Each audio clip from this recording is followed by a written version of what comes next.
Test, test.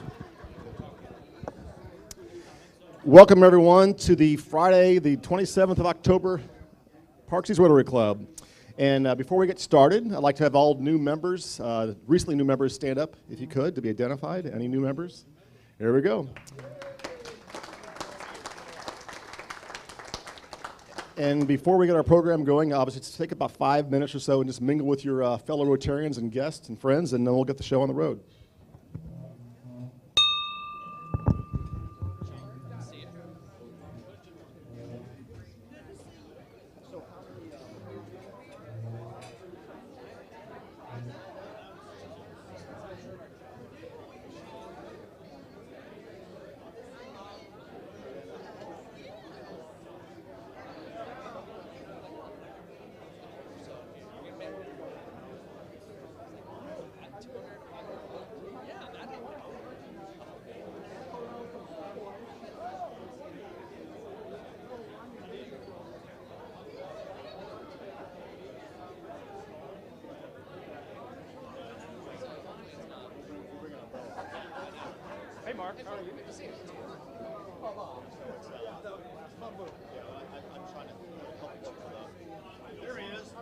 Wait a minute.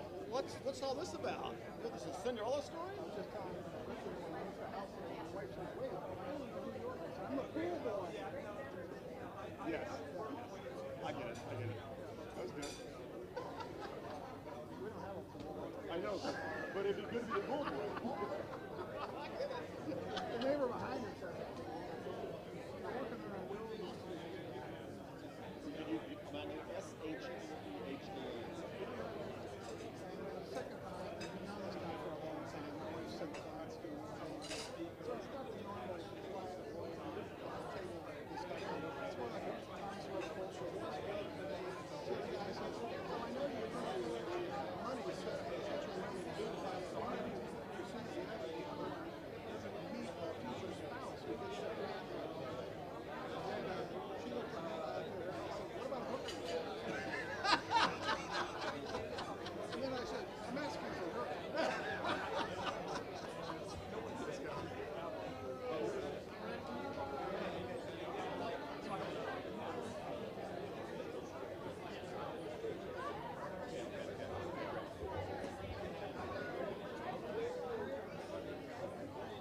And you'll walk around.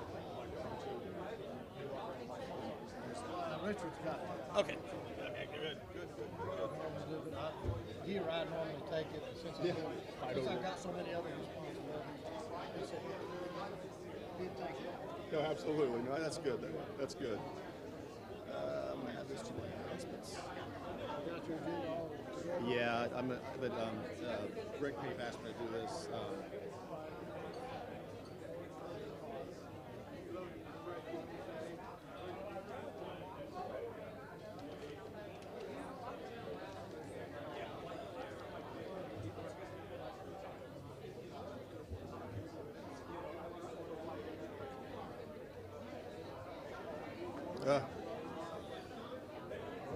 Hopefully,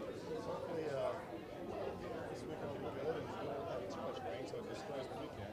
Right. Yet to be seen. Because we're doing an 80 walks this Sunday, like 7 of us. Well, it's the Mark's got all the shirts and jerseys with it. He's going in, so I know I'll be out there I think at 10 o'clock. Looks like early in the morning. Tonight, early in the morning, and then early Sunday morning. We're going to have to get some rain. Yeah. Hopefully, some come out and dry out.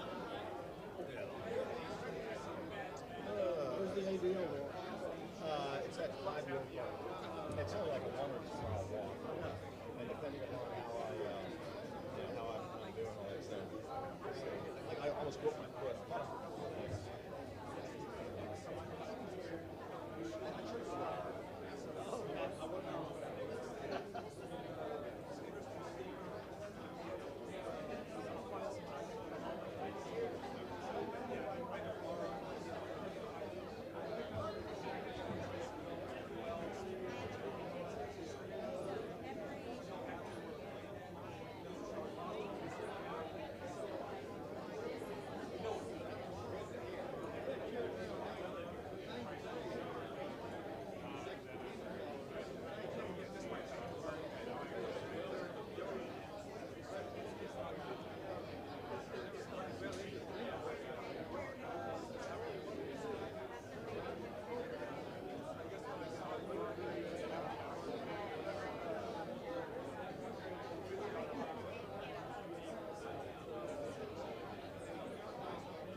Okay, everyone, let's take a seat and we will start our program here.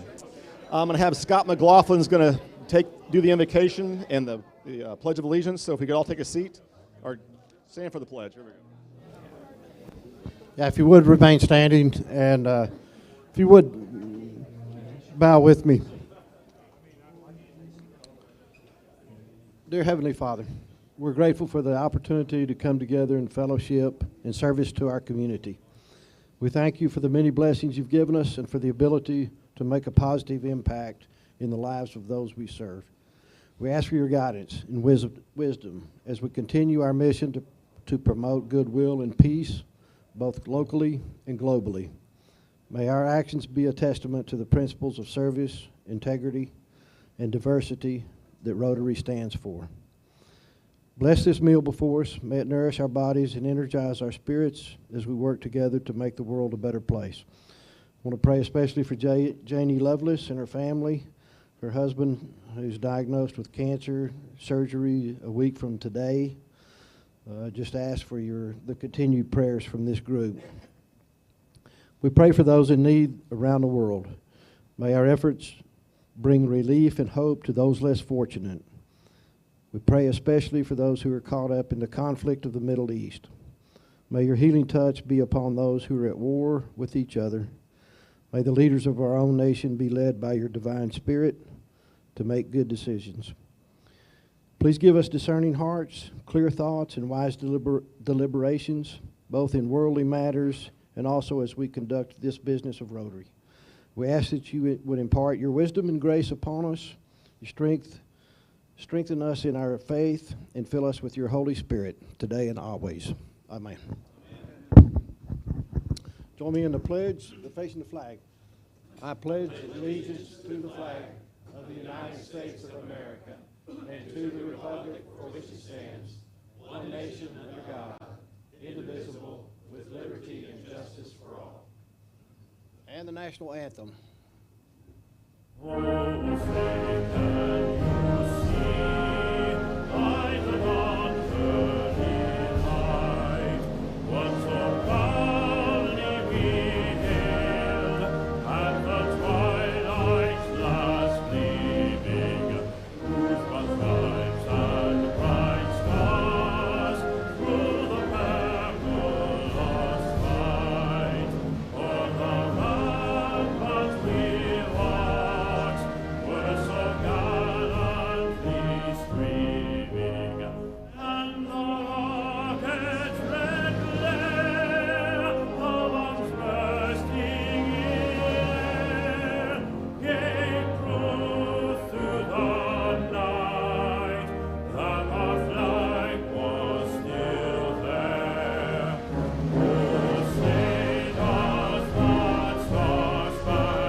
Thank you. You may be seated. Thank you, Scott. And now we're going to pass around the mic and ask for happy bucks. Anybody have any happy bucks today? Happy bucks. See Richard, he has the microphone. Any happy bucks? All right,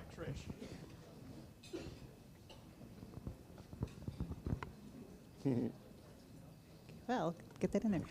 So, two things. Go Rangers. One of the things that I wanted to let you all know about is that the food bank in Phoenix, called St. Mary's Food Bank, has challenged us here in North Texas to a strikeout hunger challenge.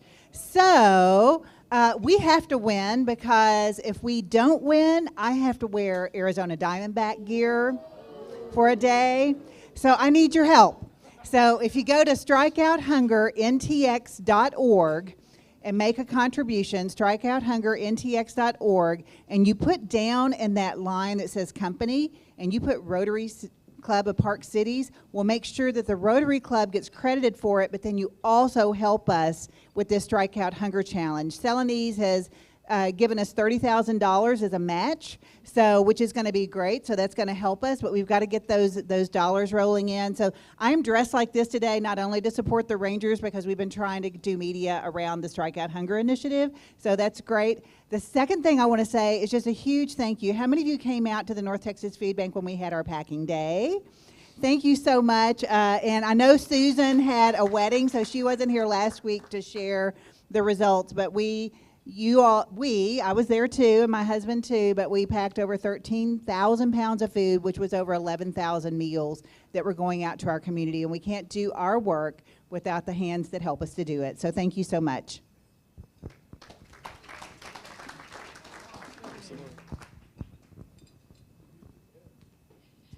Okay, I just wanted to make an announcement that if anybody is going to the KASHAR Christmas market, Hope Cottage was selected as one of their beneficiary agencies, along with After 8 to Educate, Catch Up and Read, Dallas Area Rape Crisis Center, and so many more. Project Transformation, just wonderful, wonderful organizations are all beneficiaries of the KASHAR Christmas market.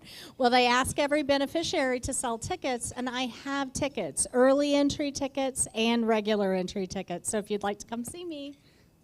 For sure. Thank you. Thanks. Tom. So 2 weeks ago, I mean, I don't want to say I told you so, but 2 weeks ago, I compelled the room to take our combined will and will the Rangers to win a few ball games, and evidently they were listening. So good job, team.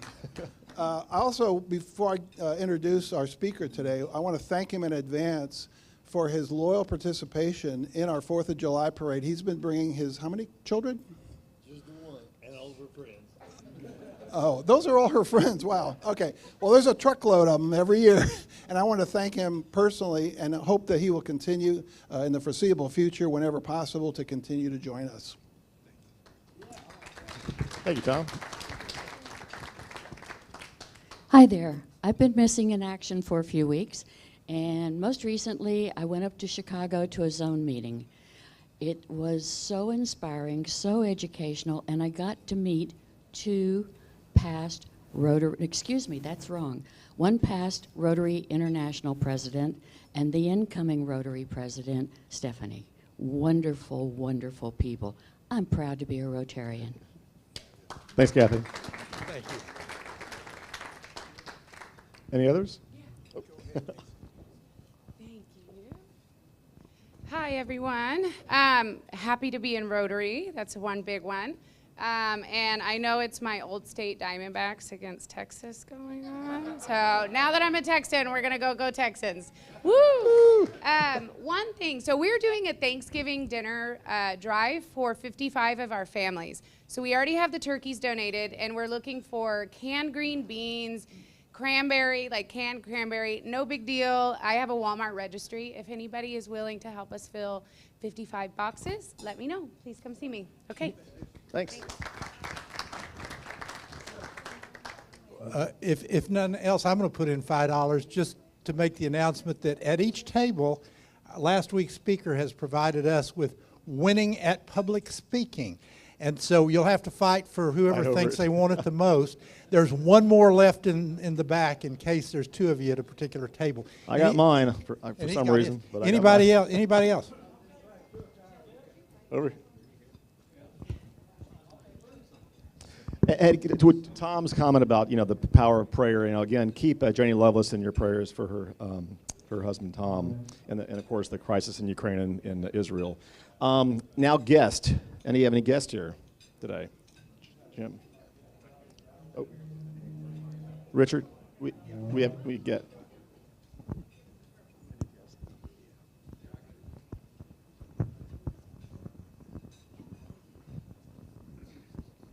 Yeah, this is my guest, Roger Allen. He's a local attorney here. Our wives grew up together in Fort Worth together. Oh.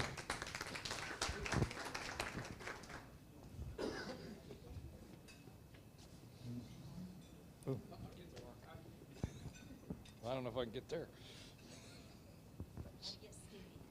Yeah, well, it's not going to happen right now. Thank you. I'm honored to introduce County Commissioner, Area 2, Andy Summerman, and he's also a partner in a prominent law firm in Dallas. And I'm also very honored because my very best friend is his paralegal. I didn't know he was attending today. Thank you.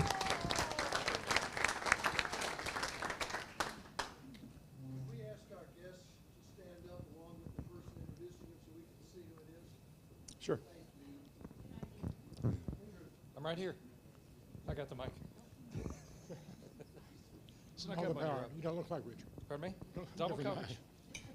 My pleasure to introduce a longtime friend, Jolene Bagwell, who's the Chief Development Officer for Los Barrios Unidos Community Clinics. Great. Thank you. Thank you. The whole table was fighting to get up to introduce this next guest. Everybody knows the great Jeffrey Goodman, Longhorn alum, fractional CFO work specialist, and just an all-around great guy. So please welcome Jeff. Welcome. Any others? Thank you, Paul. And now I'd like to have Sean Foster come up and present our Marketplace Advertiser.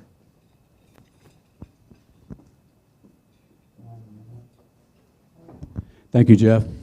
Today's advertiser is Barbara Barney. So I'm happy to introduce her, or to highlight her. She's our Marketplace Advertiser. She is, a strong work ethic with 20 years experience as a residential realtor in Dallas, along with a genuine care for her clients, helps Barbara provide a valuable service as a realtor with Ollie Beth Allman. Barbara has an MBA in finance and real estate from SMU Cox School of Business, and a degree in interior design from El Centro, where she won the Student Design Award and an Allied ASID status. Now, Barbara spent her first 3 years in the business, in the real estate, in Lake Highlands, Lakewood, and East Dallas, and has since expanded to the Park Cities and the DFW Metroplex. She played a key role in SMU's acquisition of units from University Gardens and homes adjacent to SMU for the George W. Bush Presidential Library. And she's worked with many prominent Dallasites in sale and purchase of their homes. She's a multi-year top producer, and she's also a specialist in leasing in the Park Cities, where she represents landlords. She grew up in Farmers Branch, Preston Hollow, and Richardson. She's been a resident at University Park since 1987. When she's not working hard for her clients, she donates her time to several local organizations. She's involved in the arts in Dallas, spends time with friends, and travels. She's a 17-year member of this club. She's a 40-year member of the Highland Park United Methodist Church. So let's give her a round of applause. Thank you, Barbara. Thank you, Sean. I'd like to call on Jeff McNaughton for an announcement to our slate of new officers. How y'all doing? All right, so our nominating committee, how did we take this out of there? Recently got together and worked through selecting some new officers and directors for the upcoming year, and I'm going to announce that to you. I want to thank Paul Pyrock, Happy Franklin, Mark KASHAR, Sarah Ollier, Nolan Duck, Jeff Sheehan, and myself were the team that helped pull this team together. So, parliamentarian will be Richard Gilman, Sergeant at Arms Herb Hammond, immediate past president will be Jeff Sheehan. Yes, Jeff, there is an end. Director at large will be Barb Jeffries. Public Relations Director will be Mark Neese. There's 6 directors: Susan Glenn, Tammy Kauser, Van Oliver, Susan Harris, Holly Hollenbeck, and Shaban Abraham. Our new treasurer will be Leo Avila. Our secretary will be Pat Martin. Our VP will be Mark KASHAR. President-elect will be Sarah Ollier. And our president-elect, president to be next year, will be Mr. Nolan Duck. Thank you.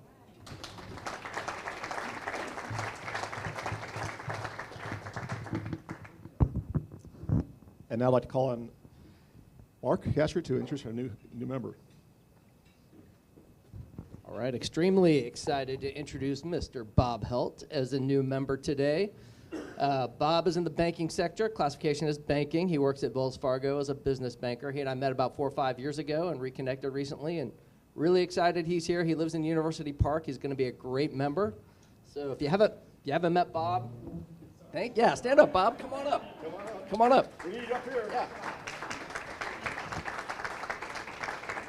If you haven't met Bob, make sure to swing over and say hello to him, and he's going to be an amazing new member. Thank you, Mark. And this is your pledge book, and so you've got all your instructions are in there, so we welcome you to the club. Excellent. Thank you, everyone. And now I want to just announce a few upcoming events before we get into our program. Saturday the 28th, we have our Night Out Chocolate Secrets. See happy about that. You can register online. And then on the 29th, we have the Walk Against ADL this coming Sunday. So we got a team together. We raised, I think, around $1,200 so far. But it's this Sunday. Hopefully the rain won't wash us out at Clyde Warren Park, but should be a good event. And then we have on the 6th, as we've announced before, the programming meeting at the Park Cities YMCA. We'll have pizza and such. It'll start at 6:30. So see Richard or Jeff on this, our programming chairs this year. And then on the 9th of November, we have the wine tasting at Total Wine and more. And then you can register online for that too. And now at this time, I'd like to have Patty Schaub. We're going to come up and we'll draw for the raffle. And we'll have Clay pick the winning number out for whoever's going to hopefully win this thing. Yeah.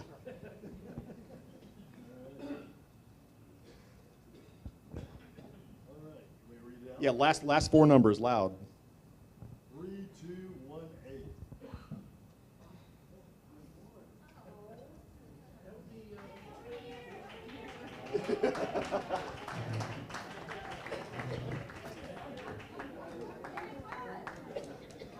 Bud.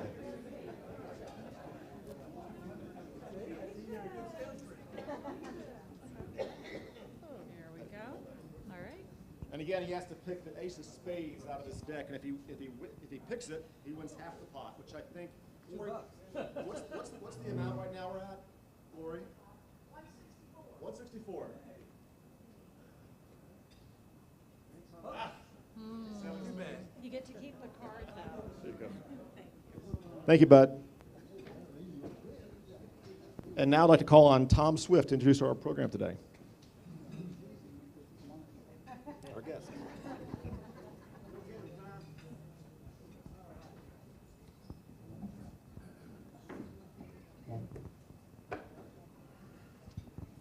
So Judge Jenkins just said, wow, it's not easy. I said, if it was easy, we'd be at the Kiwanis Club.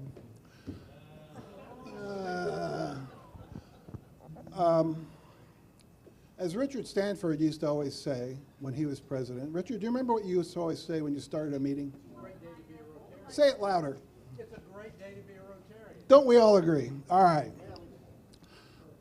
So I recently took the Legacy of Leadership program, and somehow they let me pass. I'm not sure how, but I guess it was just showing up mostly, wasn't it? It's a lot of it. Anyway, what it did was it reminded me of the strategic priorities of our club. And I'm going to share them very briefly with you. First of all, it's to address hunger. Secondly, it's to focus on health and wellness with our collaborative partners. Anybody remember what the third one is? It's a test, guys. Create and implement leadership development. Okay. Our speaker today, through his actions, Judge Clay Lewis Jenkins, personifies our club's priorities. As one of his 2,700,000 constituents in Dallas County, I'd like to thank him for his commitment to protect the health of our community. I hope you'll please welcome Judge Clay Lewis Jenkins.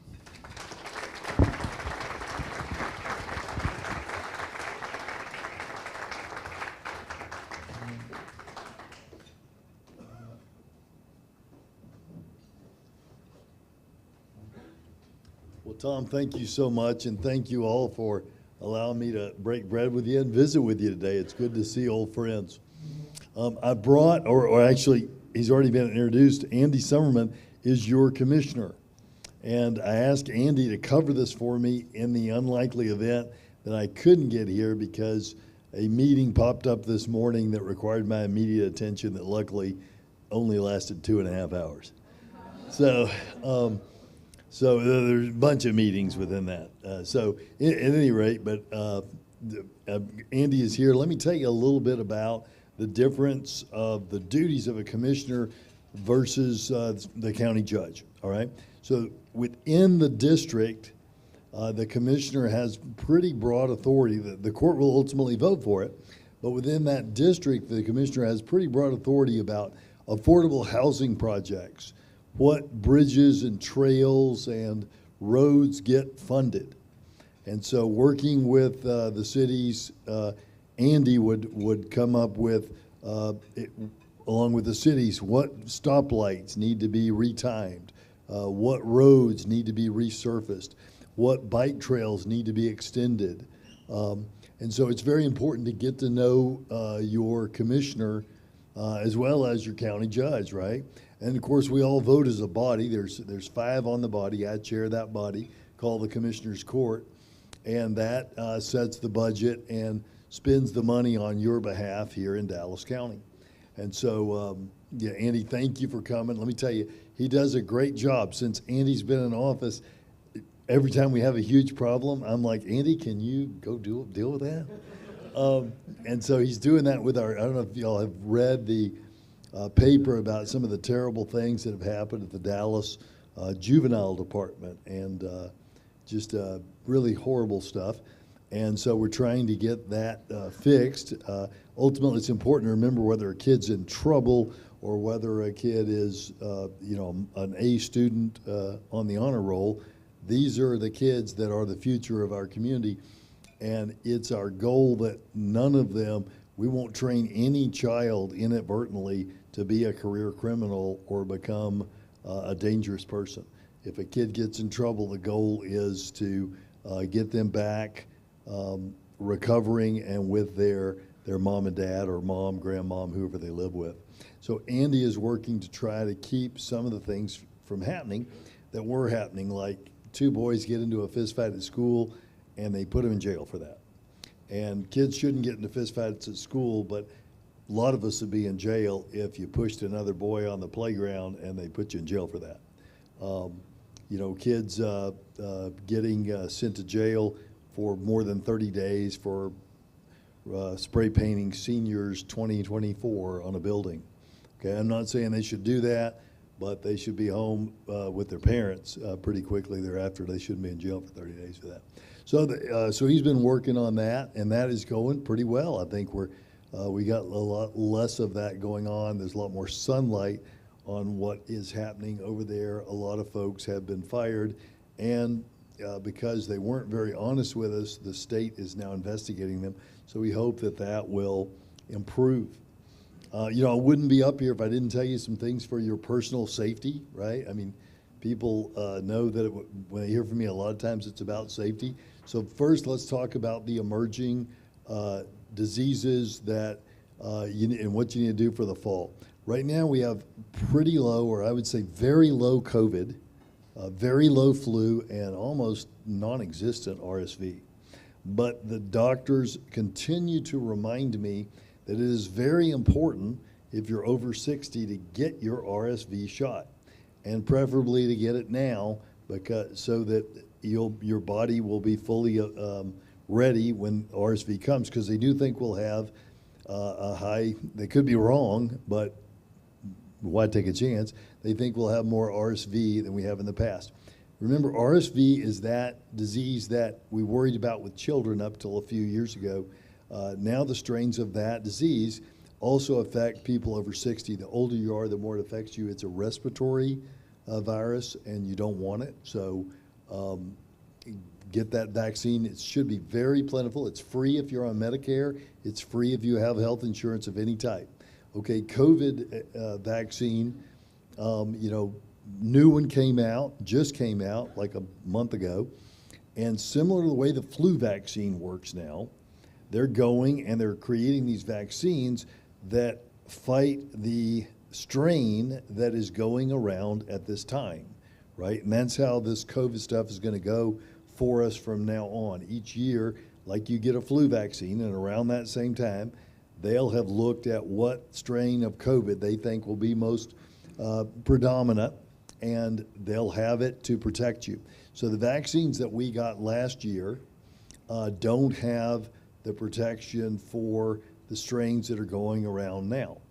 Now, if you've had COVID, and this is also true of flu, but it's particularly true of COVID, if you've had COVID in the last couple of months, you don't need to get the vaccine right now. You should talk to your doctor about when the immunity that you developed from having that infection is waned enough to where the vaccine would be, useful to you. It doesn't do you any more good to get the vaccine a week after COVID than just not getting it. All right. Same thing with the flu. And if you've just had the flu, and we've had a few people get the flu already, then you should talk to your doctor before getting the vaccine so that you've got your doctor's advice. But similar to the other two, everyone should get a flu shot, right? And to dispel a couple of things, I know I'm with a crowd that is more learned probably than just the population in general, but these are all what we would call, well, the RSV and the flu are dead viruses. In other words, there's people say, I got the flu shot and then I got the flu. Well, you probably got the flu shot in the height of the flu season. It takes a while for that to protect you. And even when you get the flu shot, you can still get a case of the flu. And they think the shot gave them the flu. But since it's a dead virus in that vaccine, there's no way it can give you the flu. Same thing with RSV.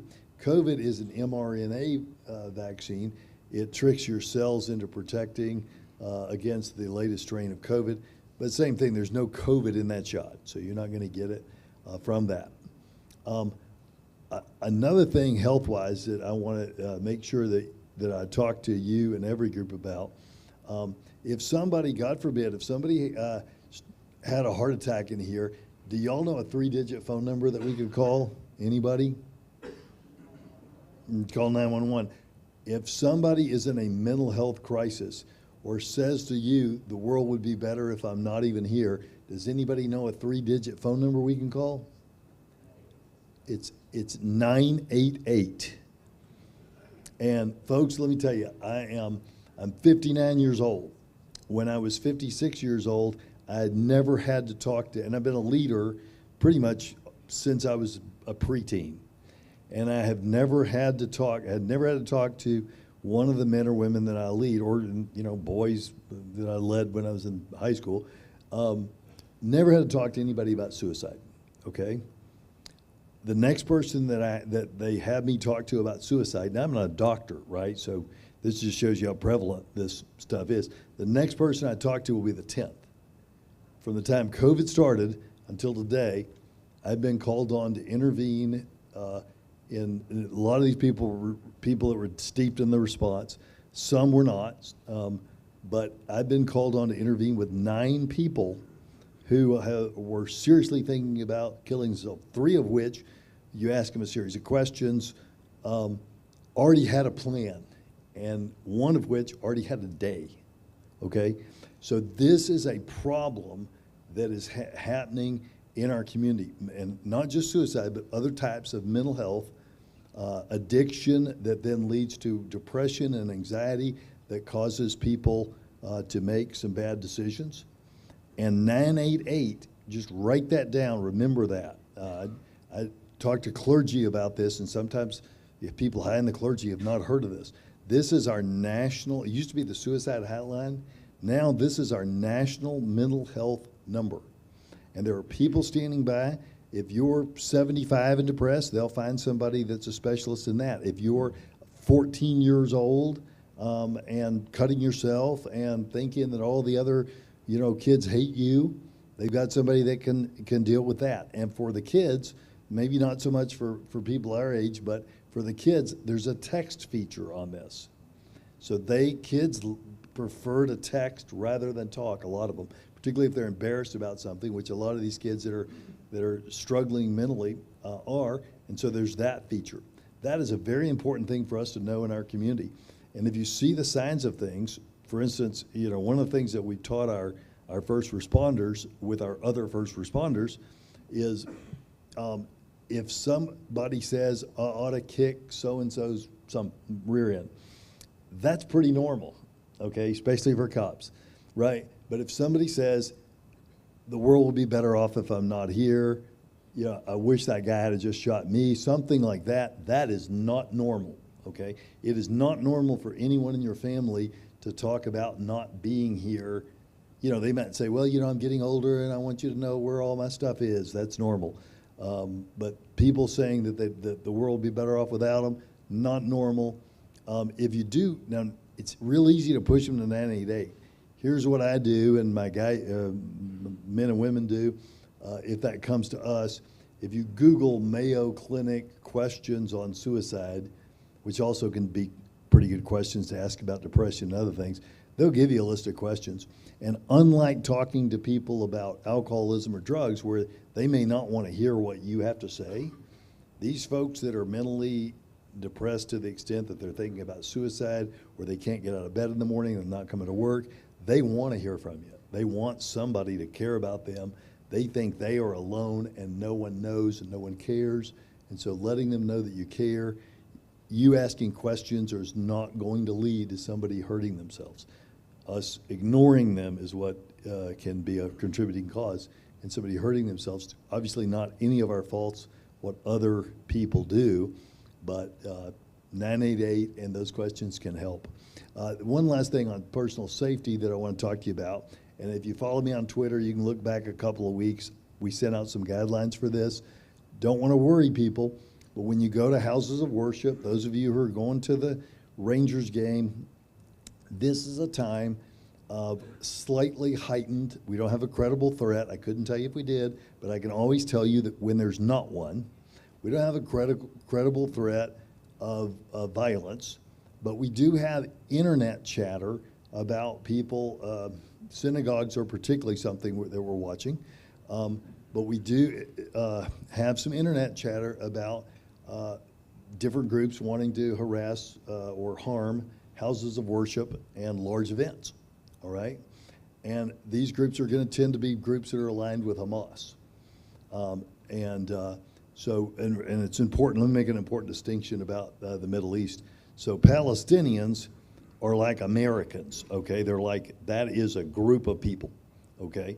So not every Palestinian is in Hamas, just like not every one of us is in the Ku Klux Klan or, you know, the Hells Angels, right? But this group Hamas has called for these days of, I think they call them days of rage over there, and call for similar things in other countries. We hadn't seen that yet. We're probably going to see more American involvement in this you know, situation, which could lead to more of these sort of things. So it's just something to watch for. And the way you do that when you're at the Ranger game or you're at the synagogue or the church is if you see something, say something, okay? You really don't need a training on, you know, we have those, but you almost don't need a training on seeing something unusual. Your intuition tells you what's unusual, right?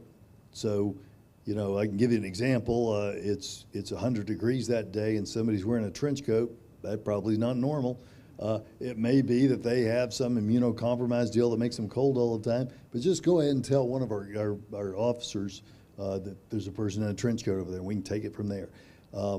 You're at a smaller gathering and people that no one brought with them show up and nobody knows who they are, just say something. We want you to welcome the stranger, especially in a house of worship, but just let the folks let the folks in security be aware. Most churches have securities. All of our synagogues right now have security. So that's kind of a stay safe thing. Let me think what else. Oh, the Chamber of Commerce. Now I'm on the board of the Chamber of Commerce here in Dallas Regional Chamber.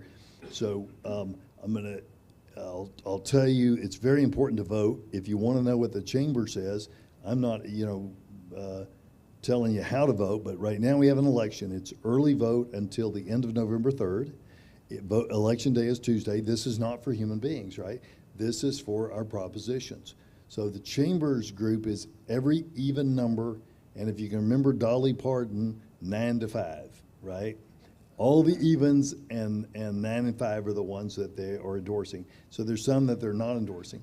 The ones that they're not endorsing, I don't really see anything wrong with if you just want to go and vote for all of them, frankly, because there are things like doing away with a certain position in Guadalupe County or something like that, things that we don't necessarily care about up here. But the ones that we would care about are spending some of our surplus to ensure that our water availability is protected into the future, spending some money on expanding high-speed internet. There's some things on there that are pretty self-explanatory, but please go, whether you disagree with me in the chamber completely and want to vote against them, our democracy works best when more people participate, so I would encourage you, please go vote. Now in Dallas County, I know we got some people from Rockwall County, other counties, not positive about Rockwall, but in Dallas, Tarrant, Denton, and Collin, you can vote anywhere in your county. You don't have to go vote in your precinct. You can just go vote early anywhere. If you're from Dallas and you want to go vote right after this meeting, you can go right across to Our Redeemer Lutheran Church. There's probably no line, okay? I want to make sure to leave some time for any questions folks may have about anything. So rather than me tell you boring things about the county, y'all ask me anything you want to ask me. Yes, sir. Yeah, I can repeat the questions if they're, oh, there you go.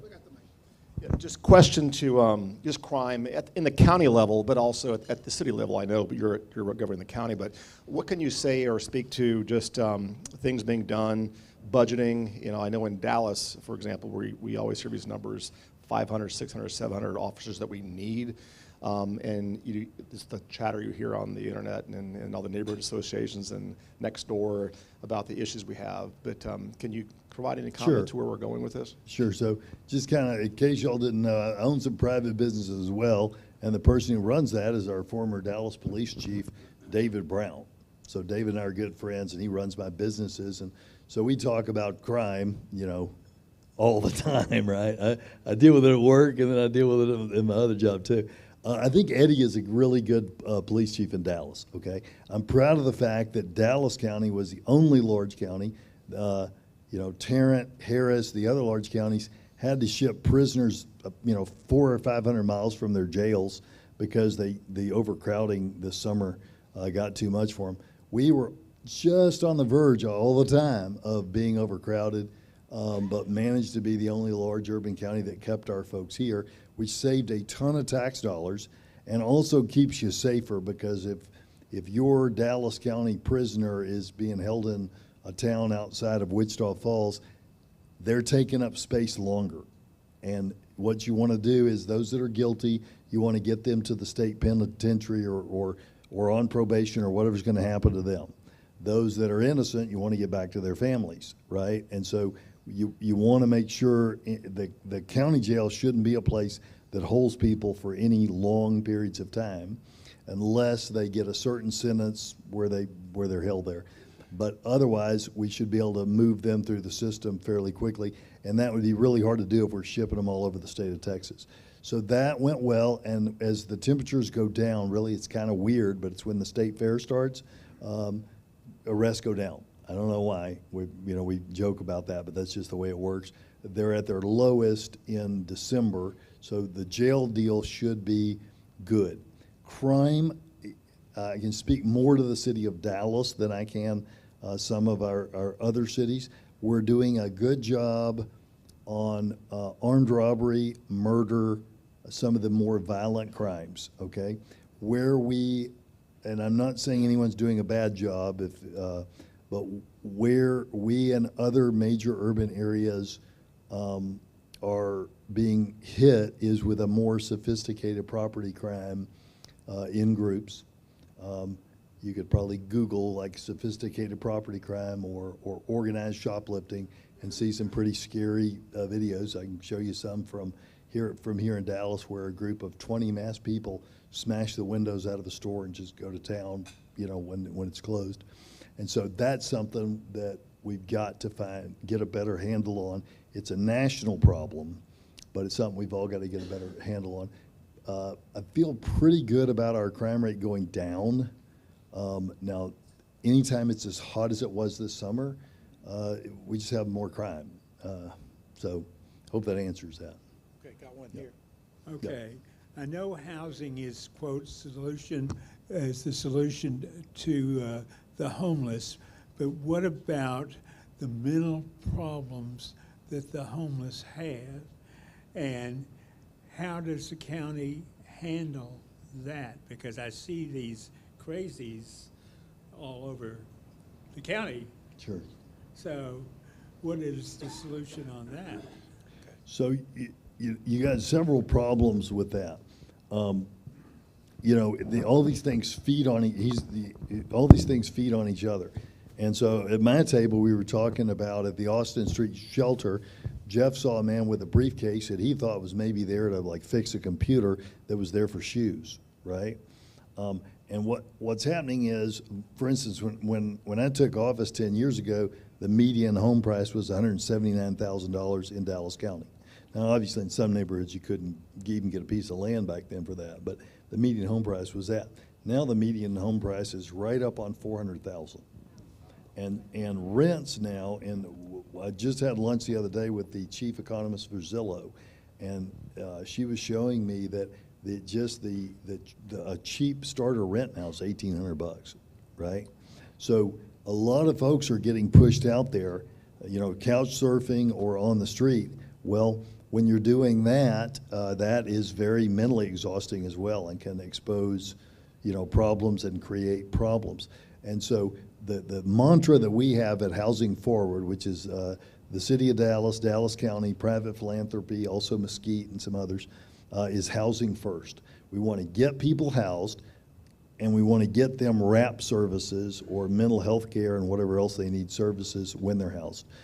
That has been proven to be a better model, better peer-reviewed model in the United States than trying to get them mental health services while they're still homeless, because they end up, you know, a lot of the problems of the homeless, they have some mental health issues. Some of it is just economic, mom and baby surfing on the couches of friends, but a lot of it is mental health issues that are so intertwined with drug and alcohol addiction that it's hard to separate those. And when they're on the street, we don't have good outcomes. So housing first is our goal. We're trying to house 2,000 homeless people. As you can see, it's not as bad here as it is in other places, but it's still pretty bad.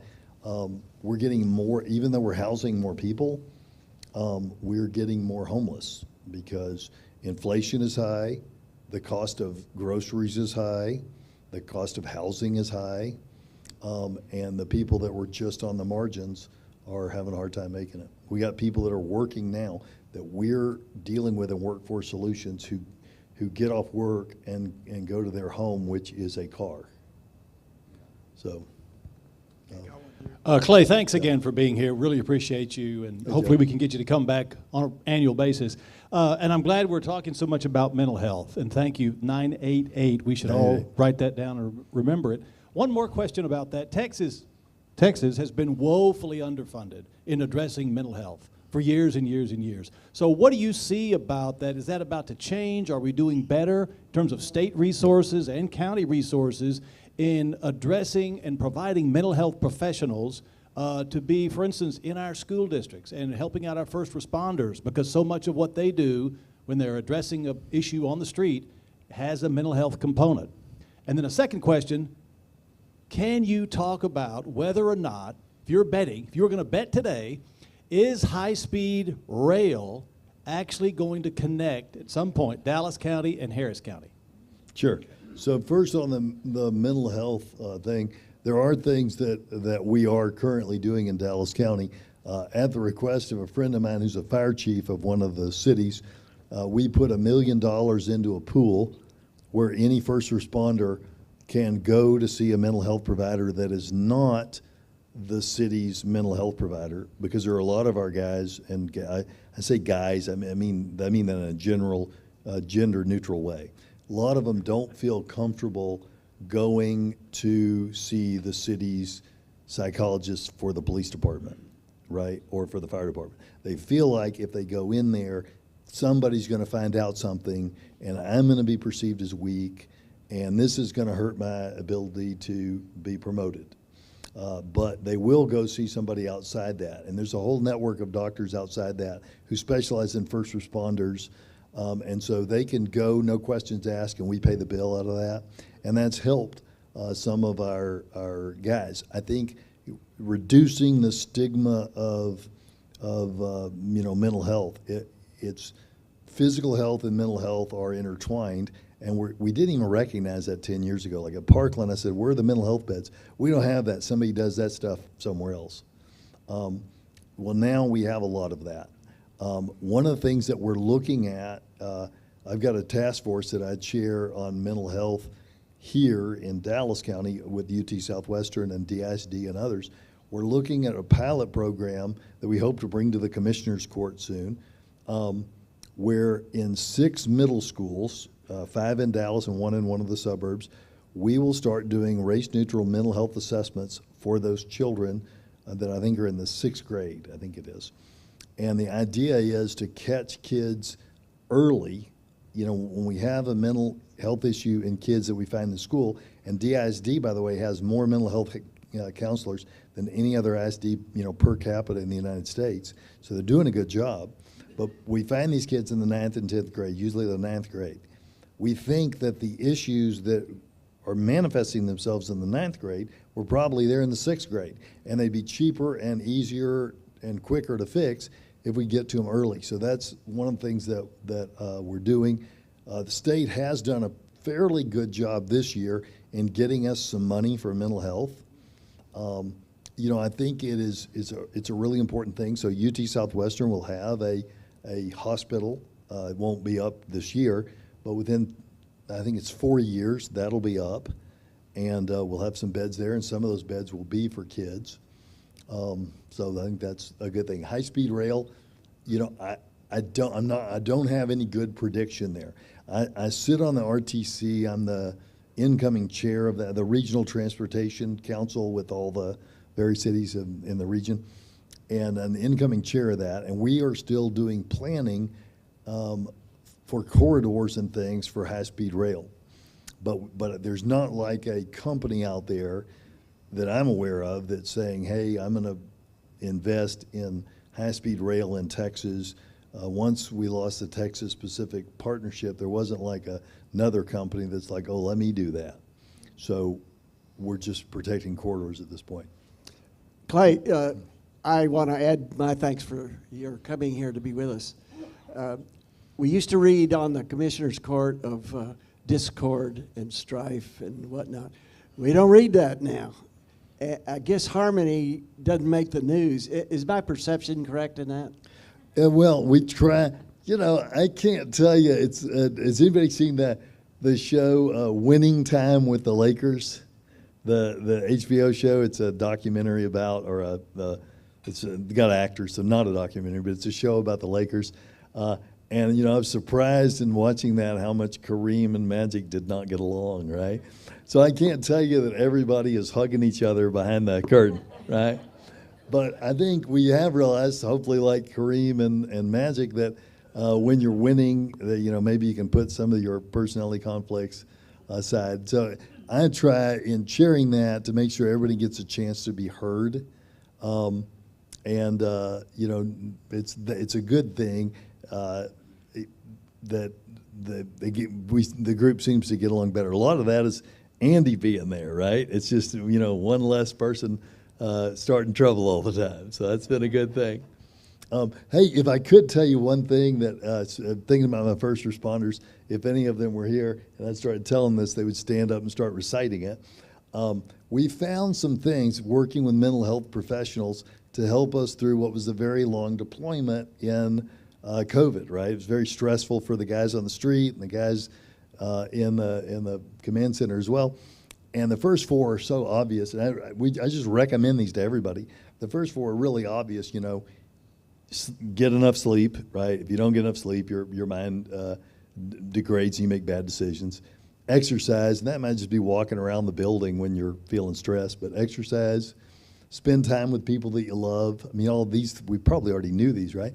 Spend time with people that you love. They may be driving you crazy or you're driving them crazy.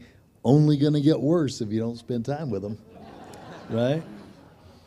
Eat something, right? Make sure you're eating, because maybe that's not as much of a problem for some people, but for a lot of people in extreme stress, they don't eat, you know, healthily.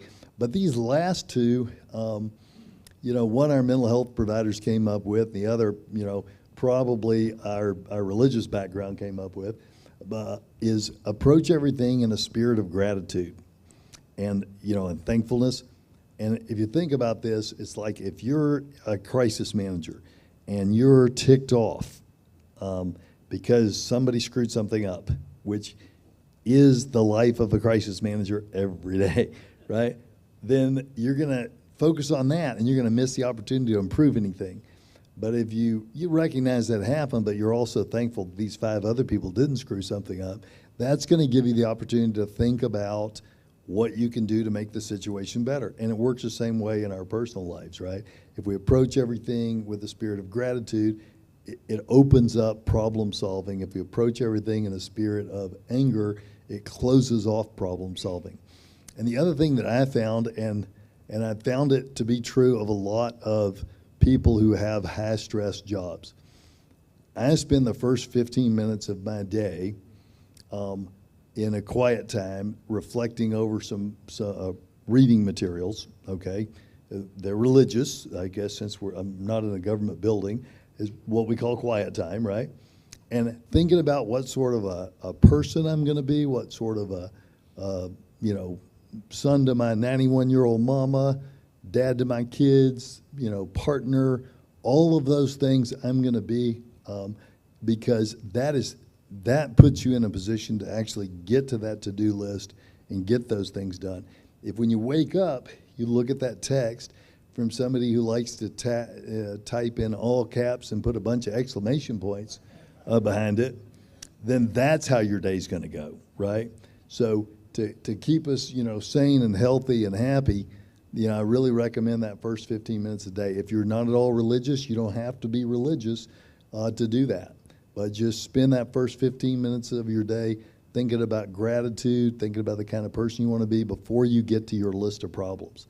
It'll make a huge difference. Clay, I have Yes, one last question before we wrap this up, but can you speak to the planning that the city has with this, the unprecedented growth we have here in North Texas, between so much of infrastructure and everything else? Because again, we will see this for a long time coming, just the growth here in North Texas. So what are the issues y'all are dealing with, are the biggest ones? So, and that's why it's important, one last plug, that's why it's important that you go vote, because a lot of the money that we need for future water expansion, for roads, for internet, and for infrastructure are there, and we can't spend that money until y'all vote for it in the state. And so we look at these things all the time. Our big problems right now are in housing. It's affordable housing, it's workforce housing, right? You've got a situation now in Dallas where a starting police officer, school teacher, firefighter cannot afford to live here. So we have to, and I talk a lot about them because I'm dealing with them every day. Those are my folks. But it's starting just about anything is having a hard time living here. So we got to get better at that. We're looking at some different things to do. Real good working relationship with our big cities and our county. It's not just Dallas, it's Garland and Mesquite and a lot of these other places. They're having some of the same challenges. So that's probably our biggest one. Probably by far is that. Transportation here is better than it is in other places, and we think we're ahead of that, but we're getting behind the curve on housing. Thank you. Well, Clay, we appreciate it very much, and thank you for speaking today. We're going to have a book placed in your name at McShane Elementary in your name. And one last thing before we close, I do want to, I had the pleasure of having lunch with Greg Pape the other day, and he brought to my attention, just real quick, that everything we do at Rotary costs money and is funded by contributions to our foundation, but he gave me a number. We have had 28 members of our club this year give to the RI, not our foundation, but international. And so just want to push that if you could, because again, that's how things get done. It takes money to get these things done. So there's different ways you can do it. So I just highly, I ask that we make those efforts in moving forward. Next week, we're going to have Mark Lehman speak on U.S.-China relations, and Jack Carpenter will be our chair of the day. And now I'd like to have Bob HELT, our new member, come up and do the four-way test.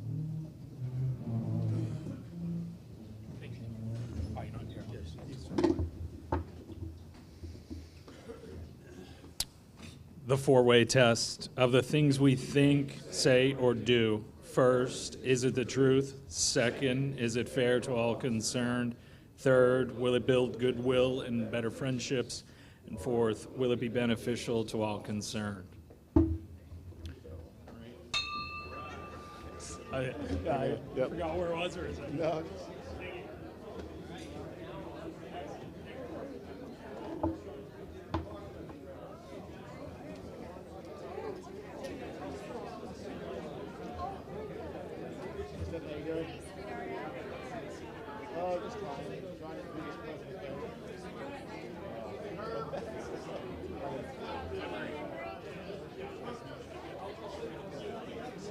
Thanks.